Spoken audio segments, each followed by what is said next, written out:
Welcome to GB സൈൽ. Lake ഡിസ്ട്രിക്റ്റിനടുത്തുള്ള beach തേടി ഞങ്ങൾ മില്ലം എന്ന ഗ്രാമത്തിനടുത്തുള്ള ഹാവറിംഗ് ബീച്ച് എത്തിയെങ്കിലും മറ്റൊരു സാഹസിക യാത്രയാണ് ഞങ്ങളെ കാത്തിരുന്നത്.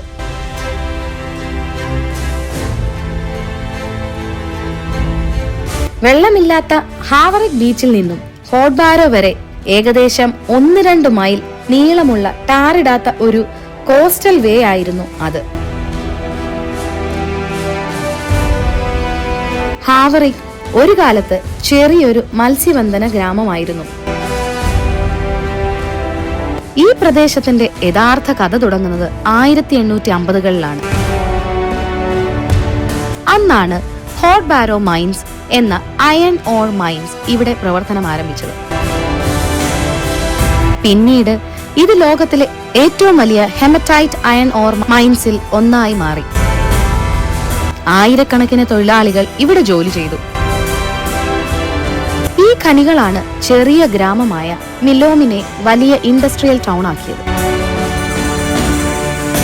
ഖനികൾ കടലിന്റെ അരികായതിനാൽ സീ വാട്ടർ മൈനിലേക്ക് കയറുന്ന അപകടം എപ്പോഴും നിലനിന്നിരുന്നു.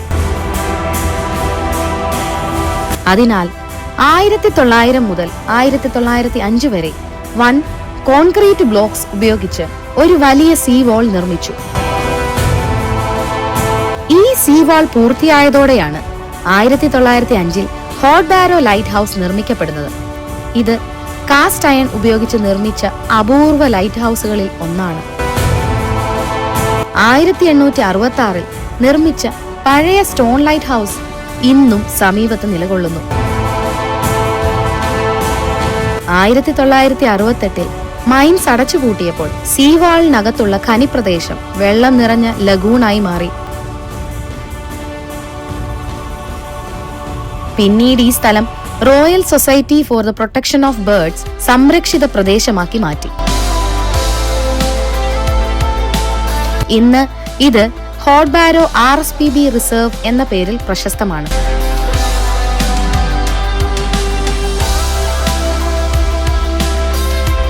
ഹാവറിംഗ് ബീച്ചിൽ നിന്ന് ലൈറ്റ് ഹൗസ് വരെ നടക്കുമ്പോൾ ഒരു വശത്ത് ഐറിഷ് സീയുടെ തിരമാലകൾ, മറുവശത്ത് ലഗൂണിൽ നീന്തുന്ന പക്ഷികൾ, ഇടയിൽ 100 വർഷം പഴക്കമുള്ള സീവാൾ.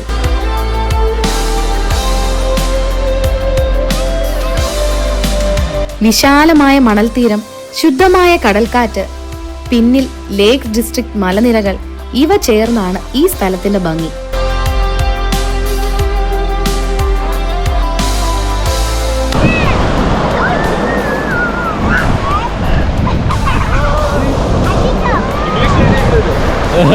അതെ,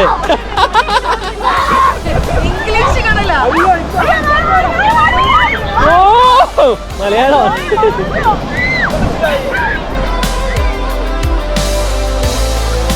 ഇന്ന് ഈ യാത്ര ചെയ്യുമ്പോൾ ഒരേ സമയം 3 ലോകങ്ങൾ അനുഭവിക്കാം.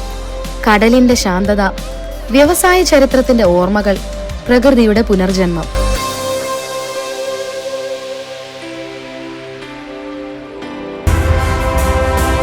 ബീച്ചിൽ കളിച്ച് സമയം പോയതറിഞ്ഞില്ല. തിരിച്ച് ഇരുട്ടത്തുള്ള യാത്ര അതിലും സാഹസികമായിരുന്നു.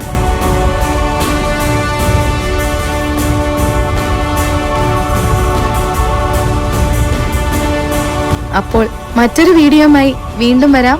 ബൈ.